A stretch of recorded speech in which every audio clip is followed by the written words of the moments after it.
भरतपुर के Keoladeo national park में bird flu की पुष्टि के बाद प्रशासन सख्त हो गया है।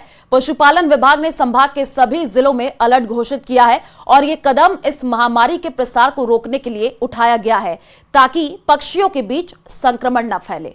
देखिए,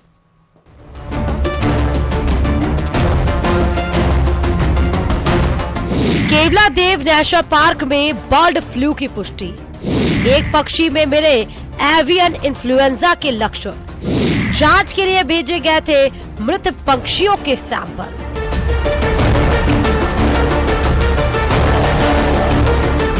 के केवलादेव नेशनल पार्क में इन्फ्लुएंजा की पुष्टि हुई है। जो 2 पेंटिस्टॉक के बेबी पाए गए थे उनमें से एक जो मृत था उसकी पुष्टि हुई और उसके बाद में अब केवलादेव नेशनल पार्क में पूरी तरह सतर्कता बरती जा रही है। जो टीम है लगातार वो मॉनिटरिंग कर रहे हैं। आप देखिए ये गाड़ी जो है वो तैयार है, ये गश्ती दल की गाड़ी है, ये जाएगी और वहाँ निगरानी करेगी कि किस तरह से जो पेंट स्टॉक है चाहे ओपन स्टॉक है उनकी वहाँ पर निगरानी बरती जाएगी। और उसके साथ साथ 10 किलोमीटर के दायरे में पूरे में जो पशुपालन विभाग है, ग्राम पंचायत स्तर पर जो ग्राम सचिव हैं, सरपंच हैं, उनको ये निर्देश दिए गए हैं कि वो खुद मॉनिटरिंग करेंगे।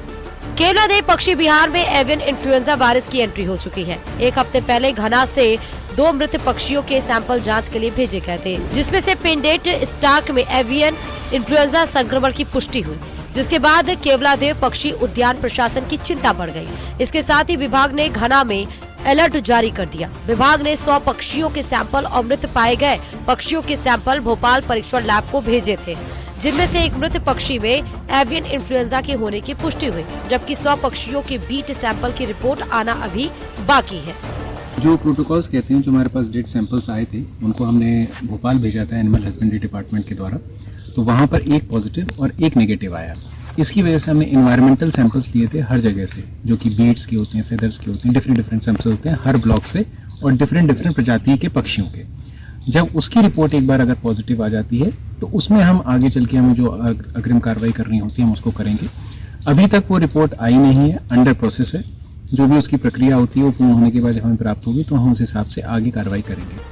हर साल सर्दियों के मौसम में माइग्रेटरी बर्ड्स को देखने और उनके कलरव को सुनने के लिए लाखों की संख्या में पर्यटक केवलादेव पक्षी विहार पहुंचते हैं। हालांकि डीएफओ मान सिंह का कहना है कि अभी हालत खराब नहीं है।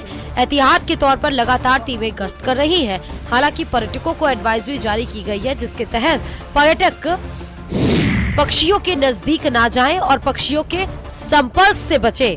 जो हमारी वहाँ की डॉक्टर से बात हुई है वो रिपोर्ट इसी सप्ताह में अगले 2-3 दिवस में आ जानी चाहिए।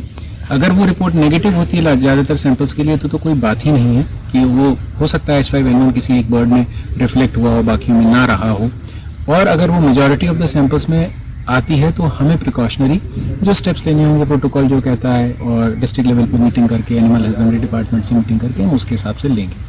भरतपुर जिले में साल 2021 में बर्ड फ्लू ने दस्तक दी थी, जिसमें 1 दर्जन से भी ज्यादा पक्षियों की मौत हुई थी। बहरहाल 4 साल बाद एक बार फिर बर्ड फ्लू की दस्तक ने प्रशासन को परेशानी में डाल दिया है।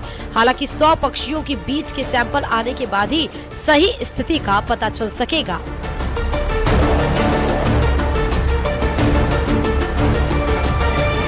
जैसे ही कोई संदिग्ध पक्षी मिलता है तो पशुपालन विभाग की टीम पहुंचती है। जो चिकित्सक होते हैं वो उसके जो बीट सैंपल है और अन्य जो संदिग्ध वो गतिविधि है उस पर नज़र रखते हैं और उसके बाद आगे की जो पूरी कार्रवाई है वो की जाती है। फिलहाल पूरी तरह से जो एडवाइजरी जारी की गई है उसकी पालना कराई जा रही है और सतर्कता बरती जा रही है। दीपक पुरी, न्यूज़ 18, भरतपुर।